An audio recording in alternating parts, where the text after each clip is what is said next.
Hey, good morning. The middle-aged men are on tour. We're on our way to the capital of Finland.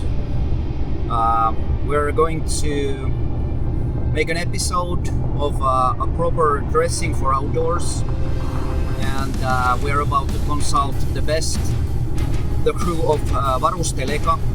Pay attention, it's Varusteleka, not Varusteleka, for example.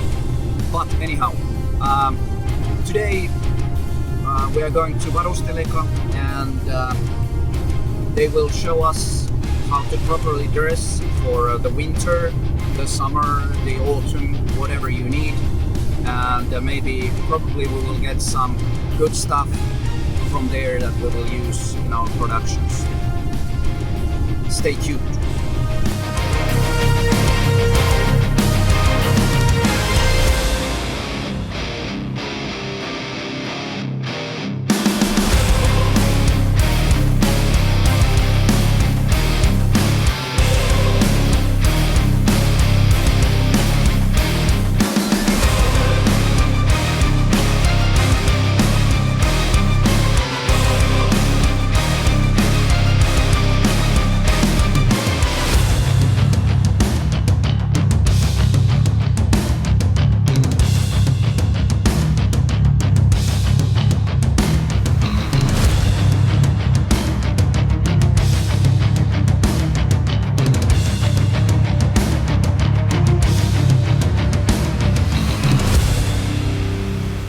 Okay, Jari, thank you so much for the invitation to visit Varusteleka. We came here to learn from the best about clothing, which is the true skill of the North.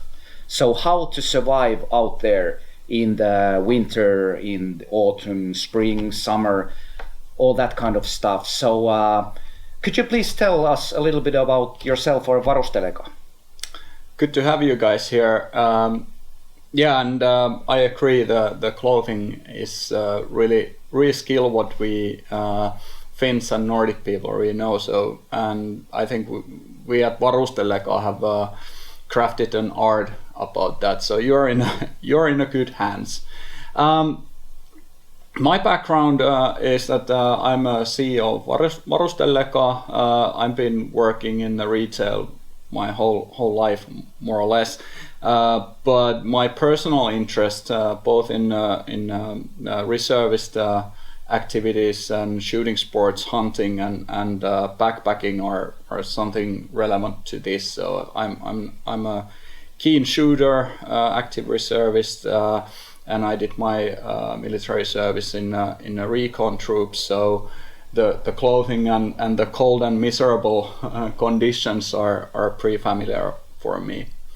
Varusteleka is a leading military and outdoors retailer in Europe, at least based on our analysis, and we provide gear and clothing both for kind of the military, police, border guard, as well as the civilians who are outdoors minded, either through reservist work or hunting or just going out for hiking. We're based here in Finland, Helsinki, but we serve our clients globally. And last year we delivered packages to 95 countries. That's roughly half of the world's countries, if I'm right. And our mission is that we support the good guys. We try to make world a better place and try to run our business in a manner that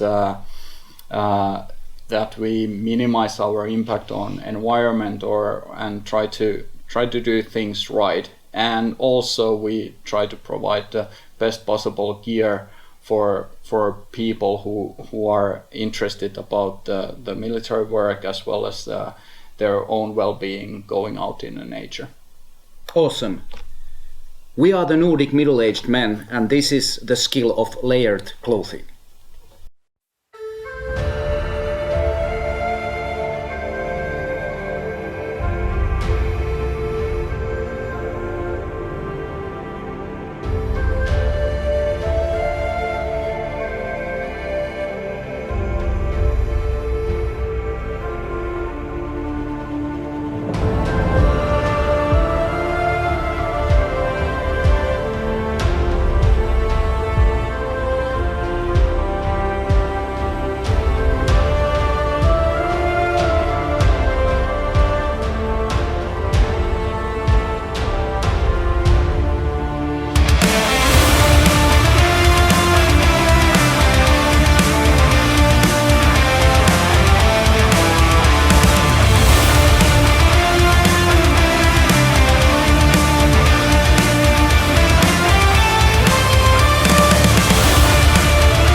Okay, so what we're actually looking for here is that we would need a clothing that would be suitable for outdoors work. So we need to maybe move distances, maybe kilometers, carry stuff, and then wait. For example, the hunting.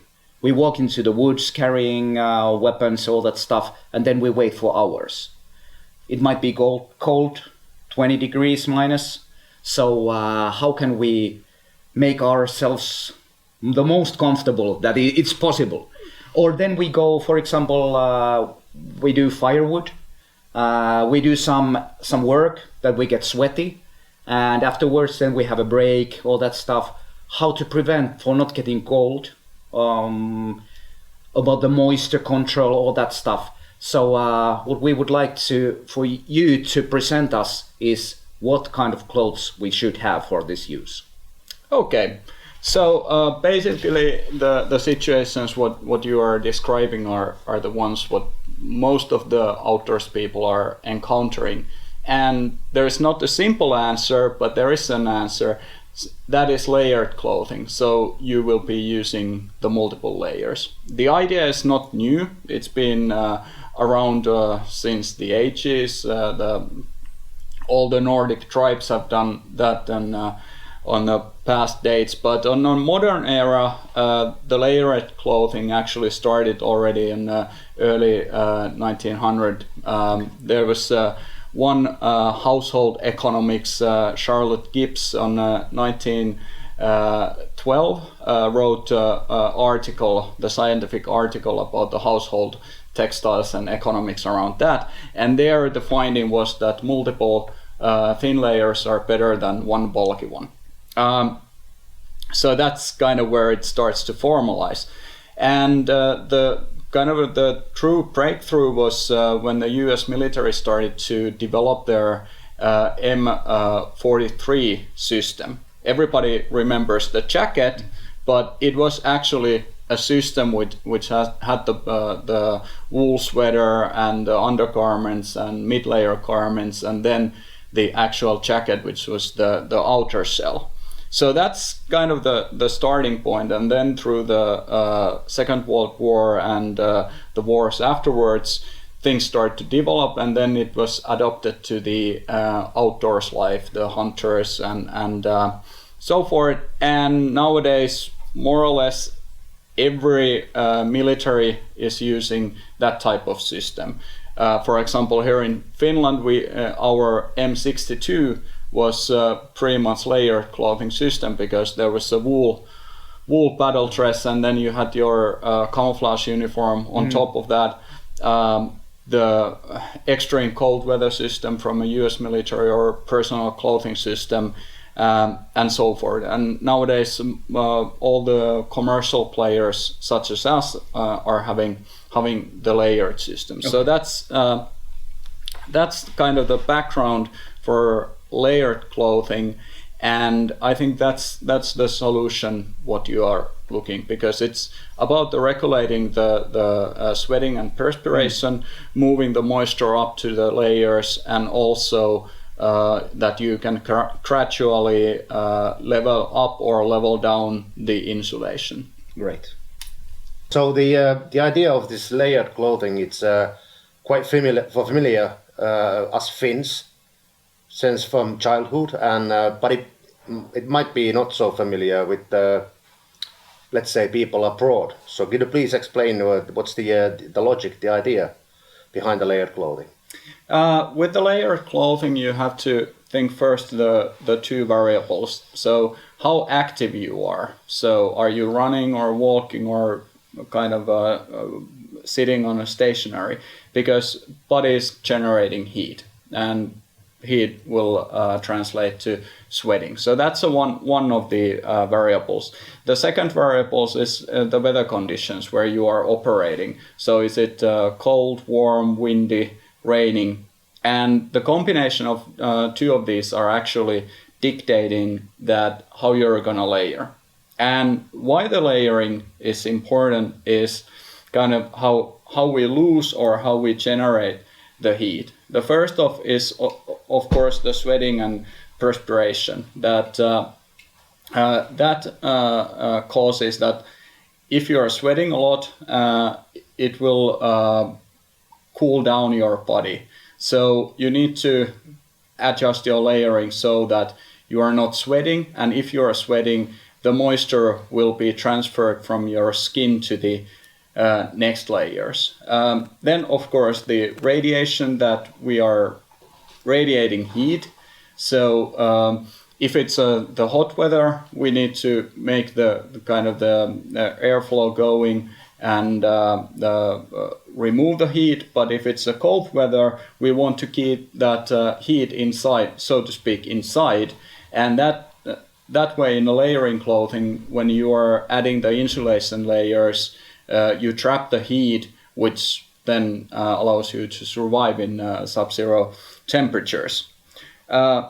Conduction, like if you are in contact with something which is colder, what is your body temperature, you're kind of losing the body temperature. So especially in stationary things, if you are sitting and waiting the rowback or something while hunting, you need to make sure that there is enough insulation between you and the colder object, that you are not losing the body warmth.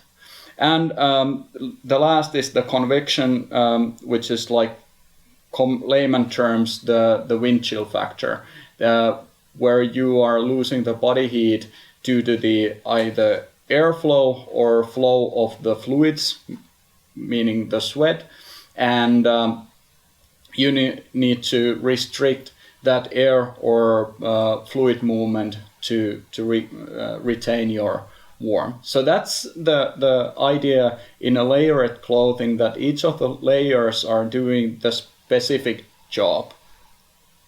We of course start from next to skin layer, so what is closest to your body. And for those purposes, you should always trust on the wool. Like the wool is a great material. First of all, it will wick the moisture out of your from your skin for the next layers.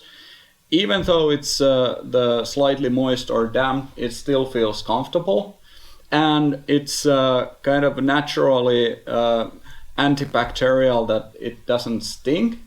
And last but not least, it's kind of no melt, no drip. So if you're, for example, sleeping in a tent where you have a heater, it's much more safe. And the role of the first layer, the next to skin, is twofold. First of all, it removes the moisture, and second, it's the layer where on top of you start building the other layers. So there's the first air pocket, which also traps the heat. So that's a starting point. Our recommendation is a merino wool, but also kind of synthetic materials which have the same qualities, works well, but wool is what we recommend. The next step is, of course, the adding the layers. Like if you need a second layer for insulation, you add there a bit more. So for example, the bit thicker merino wool turtleneck is a good option, because now the first layer is transmitting the moisture to the next layer and you feel comfy, and this starts to add insulation. And of course it goes with the bottoms as well, so you need tukit, cannons. Yes. Long johns. So we add the layers, and this starts to do the insulation. So depending on how cold and what is your activity level, you can add the insulation layer. And you can have the multiple insulation layers depending on how cold it is, because then you can gradually adjust the heat load what you need. After kind of, for example, if we have this set up, and if it would be really, really cold that we need the good insulation, we could kind of have the mid layer with the synthetic loft materials. So as you can see, it's really fluffy, and the idea is there that you create enough air pockets, which is kind of heated by your body temp, and it keeps the heat, and when there is air pockets, it kind of traps the heat well. And synthetics lofts, this is ClimaShield Apex, they are great because they don't mind if they get moisture, they still provide the warmth, and they are lightweight compared, for example, Dow jackets or something. So this is... Yeah, this actually feels like a sleeping bag. Yeah, it is kind of... It's kind of like sleeping bag. The same principle and pretty much the same materials. So this is how we start to layer. And the outer shell, which is the next layer, either it is, for example, our example is combat clothing, is the protective shell from elements. So the outer shell needs to protect you from the wind, mechanical distress, rain, whatever comes to your way. So in a combat clothing, of course, you need to have that on the top, and then having the layers in between. So this is kind of the roughly the idea that how you start to build it from next to skin to the outer layer, where you create the insulation in between, and then the outmost layer is protecting you from whether it's a wind, rain, or some mechanical thing you need to protection. Okay, let's talk a little bit about the extremes in the weather, like really heavy rain or extremely cold. First, I want to make clear, like what's in Finland, in Scandinavia, or in the northern parts of the planet, what's cold? I mean, we have a regular winter and it's freezing, but it's not really cold. What's your take on that? When it starts to be really cold? I think the normal winter is that from 0 to -20, and when you go below the -20, that's what I consider it's really cold. It starts to be cold. Yeah, yeah, especially if you're stationary. Yeah, those the extreme conditions are good to kind of tie in here. Let's start from the rain. You don't need to put the rain jacket on if it's just a light drizzle, because your body will generate heat, and especially if you're active, you don't want to wrap yourself in a rubber or kind of hard shell clothing, because then you start to sweat. It's like a greenhouse effect. Yes, precisely. So you will sweat, you evaporate inside the hard shell, and then you are getting wet and cold and miserable, and then you die. So, but if it's really raining, of course, we can use the hard shell either on top of the already placed cloth, the outer shell, but if it's a continuous movement, then this will be our outer shell, and with the appropriate layers what we need for that level of activity and temperature. So I'm not super fan of the kind of hard shells, but if it's really raining, that's the best alternative. And one thing is important is how you regulate the airflow and temperature with the hard shell clothing, is that you need to use the ventilations if you are moving a bit, you need to open the ventilations, open the collar to make sure that you are not generating too much moisture inside, because that will lead to the challenges later on. Then with the extreme cold weather, I take this bit of the side. Let's assume that it's minus 20 and you are already having the base layer, you have the mid layer there, and you have put the loft jacket and trousers already in place, but you are stationary and it's really cold. Then we can add the extra insulation layer on top of everything, like something which you can easily put on top of everything. And same principle here, that we create the air pockets, we limit the wind factor and try to trap as much as heat inside the system as possible. So that's how it works with the extremes, but you need to make sure that the rest of the layers what you have in place are actually functioning as you want, because if your base layer sucks, that it's for example cotton or something, it doesn't matter to add another layers because you already lost the game. Yeah, so if the underwear is completely wet, soaking wet, it doesn't really help to add on more layers. At least it doesn't bring you the desired effect in the fullest.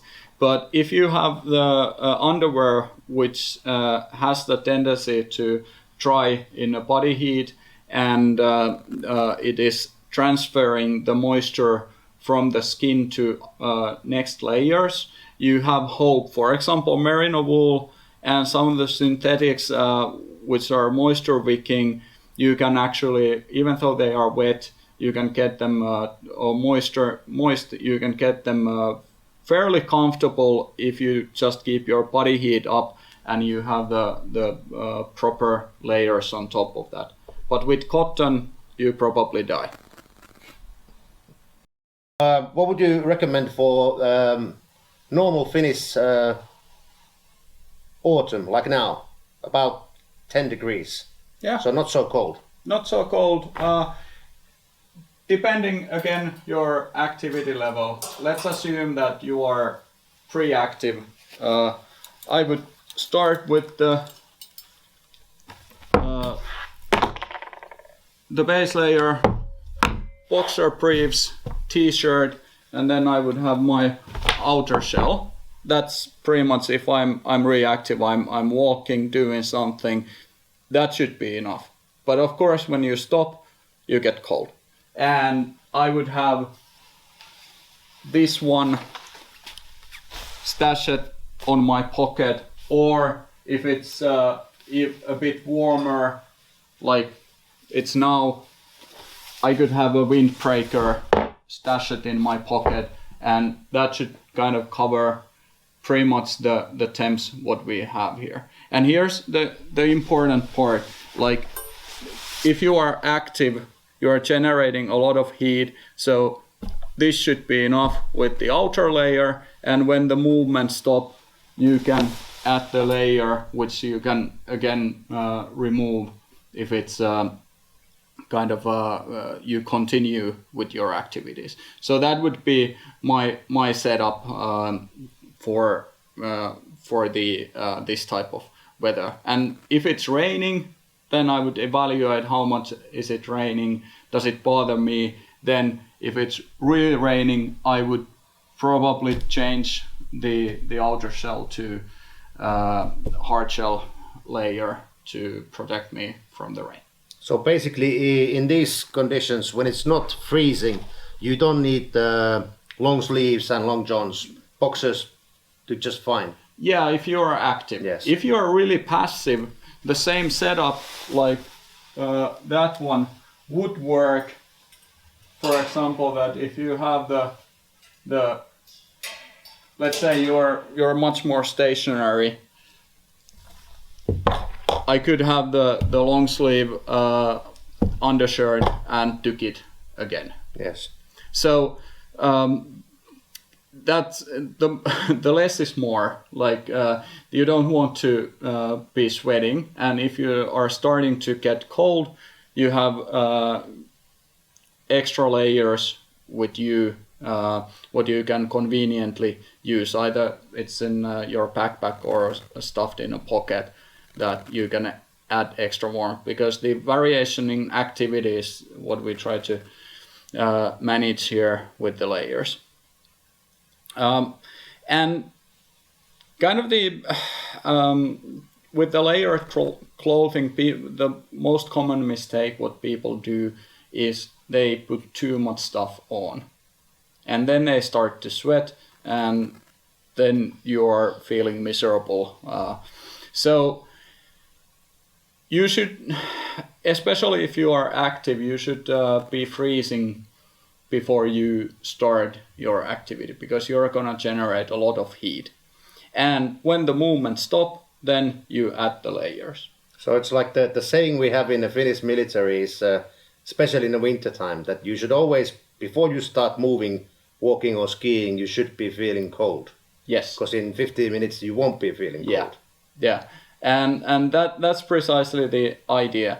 Another kind of the thing to consider or trick is to think the layers already when you are planning your trip or in a packing. So make it the systematic and habitual that it's easy to add layers or remove layers. So for example, I pack my gear based on the clothing based on the layers, and that is easy way for me to know that okay, I need to add some layer. I don't need to go through my whole pack. I just grab the yellow pack and okay, that's my level 3. I grab something items there, and placing the jacket, for example, for brakes is conveniently in your backpack or pocket that you can easily put that on. Easy access. Easy access, simplicity. And then these things are also individual. So you need to test that what's the appropriate amount of layers you need in a different conditions, and then adjust your clothing accordingly.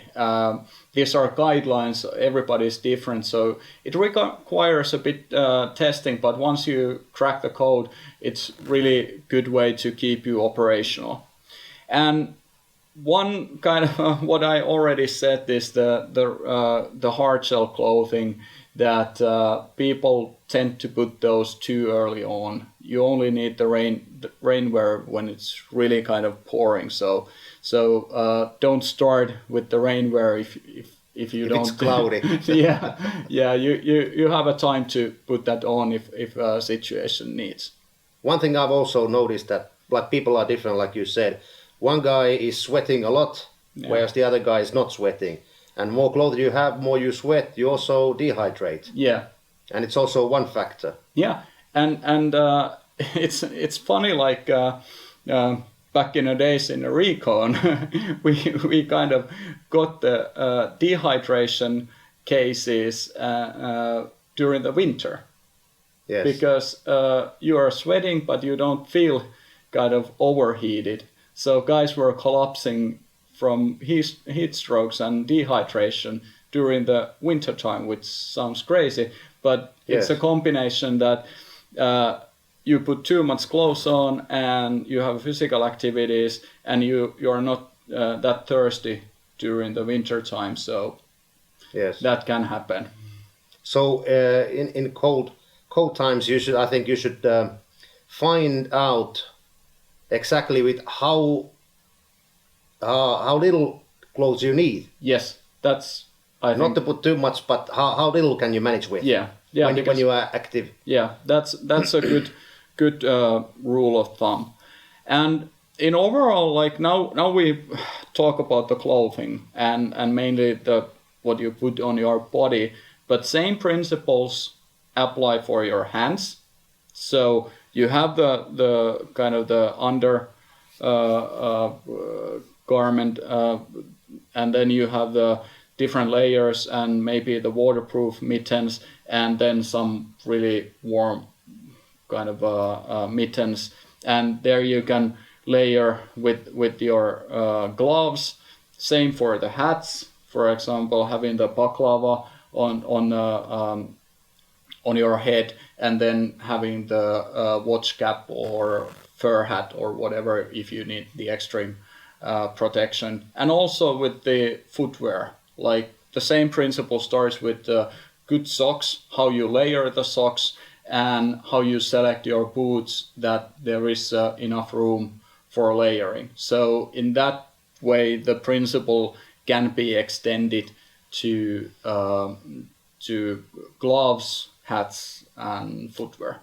Something I've noticed, because I ride the bicycle around the year, also in midwinter, is that your extremes, your toes and your fingers, especially if it's chilly, windy, will get really cold easier. Even though your body temperature is fine, but you freeze your fingers and your toes, and that's something you have to put extra attention on. Yeah, and there is the kind of the wind factor, especially if you're riding or yes, and with the, for example, layering the mittens, that you have the windproof gloves or extra mittens.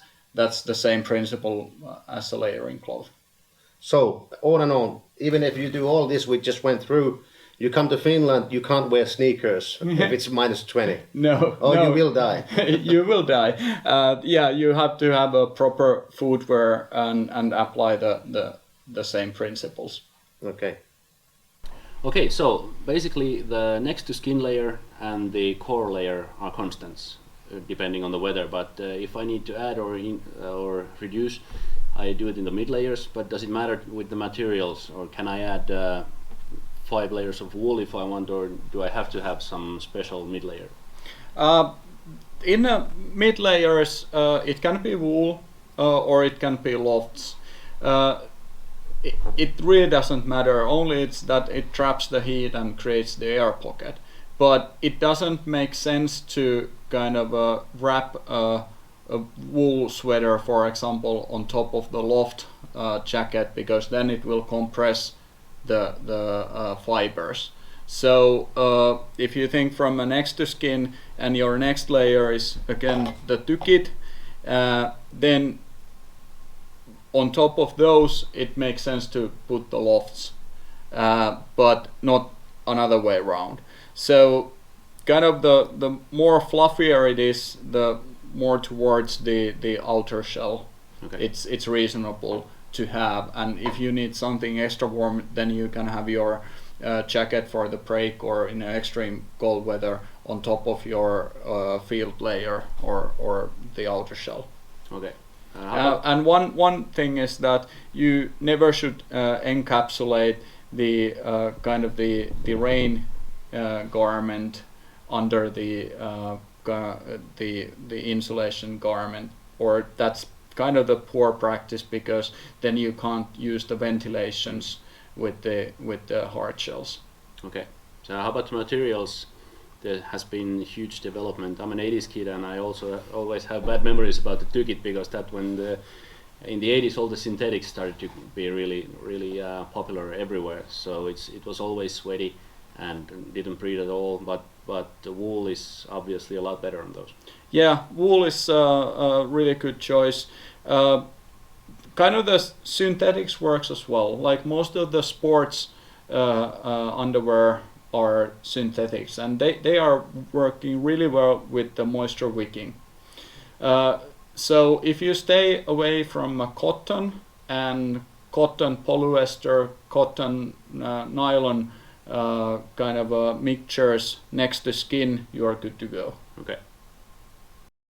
So Jari, thank you so much for the presentation, and as always, our guests received the staff version of the skills from the North patch. So here it's yours. Very proud. This is awesome. Like, I don't have Velcro, but the wool flannel bars. Very Awesome. fun. Thank you. Thank you.